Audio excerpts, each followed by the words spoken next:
Praise the Lord. आप सभी भाई बहनों को प्रभु यीशु मसीह के नाम से नमस्कार। आज हम वचन में सीखेंगे इब्रानियों उसका 12वां अध्याय। क्योंकि परमेश्वर का वचन जीवित और प्रबल और हर एक दो धारी तलवार से भी बहुत चोखा है। मसीही विश्वविद्यालय का एक छात्र एक अन्य छात्र को प्रभु यीशु मसीह के बारे में बता रहा था। आइए हम जानेंगे कि क्या बातें वो बता रहा था। यह दूसरा छात्र एक उदारवादी बाइबल सेमिनरी में पढ़ाई कर रहा था। जब इस विश्वासी छात्र ने बाइबल से एक पद को उद्धृत किया तो उदारवादी सेमिनरी के छात्र ने कहा, मैं बाइबल पर विश्वास नहीं करता। मसीही छात्र ने एक अन्य पद को उद्धृत किया और उसे फिर से यही उत्तर मिला, मैं तुम्हें बता चुका हूँ, मैं बाइबल पर विश्वास नहीं करता। तीसरी बार मसीही ने फिर से बाइबल के एक और पद को उद्धृत किया, जिससे सेमिनरी का छात्र अत्यंत उद्वेलित होकर फट पड़ा, मेरे सामने बाइबल को उद्धृत मत करो। मैं तुम्हें पहले ही बता चुका हूँ कि मैं इस पर विश्वास नहीं करता। तब तक विश्वासी छात्र पूरी तरह से हताश और पस्त हो चुका था। उसे लगा कि वह आत्मा को जीतने के मामले में पूरी तरह से असफल व्यक्ति है। तभी ऐसा हुआ कि डॉक्टर H.A.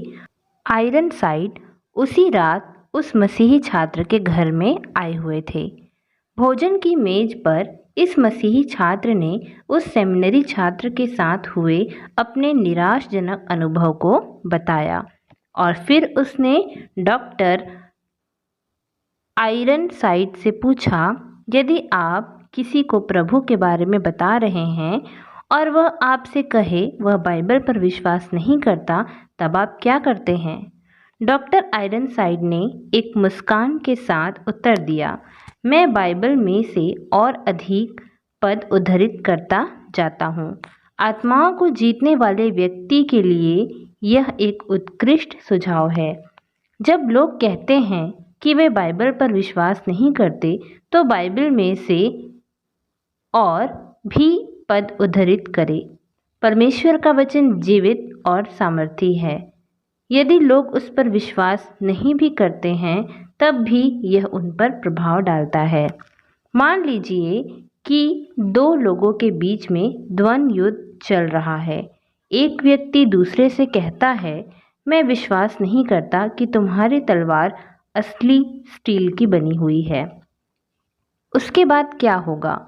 क्या दूसरा व्यक्ति अपनी तलवार नीचे रख देगा और अपनी हार स्वीकार कर लेगा, या फिर वह विज्ञान की भाषा में इस धातु की विशेषताओं को समझने लगेगा?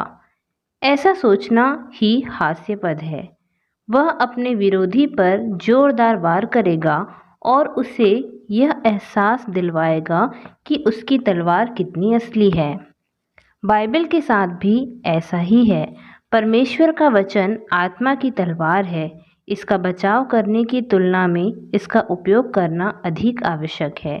यह अपना बचाव स्वयं ही कर पाने में सक्षम है।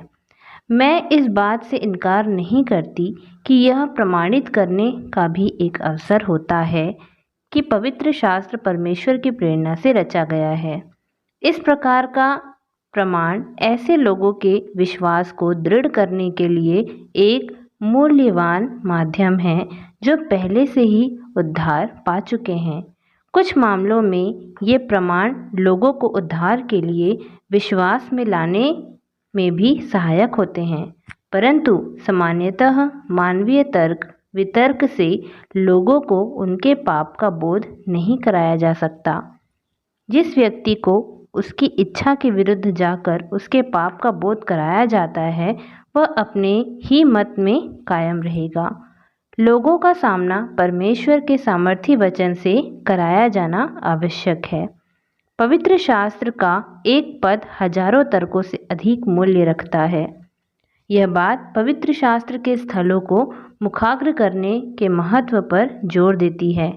यदि मैंने पदों को मुखाग्र नहीं किया है तो उपयुक्त समय पर आत्मा उन पदों को सामने नहीं ला पाएगा।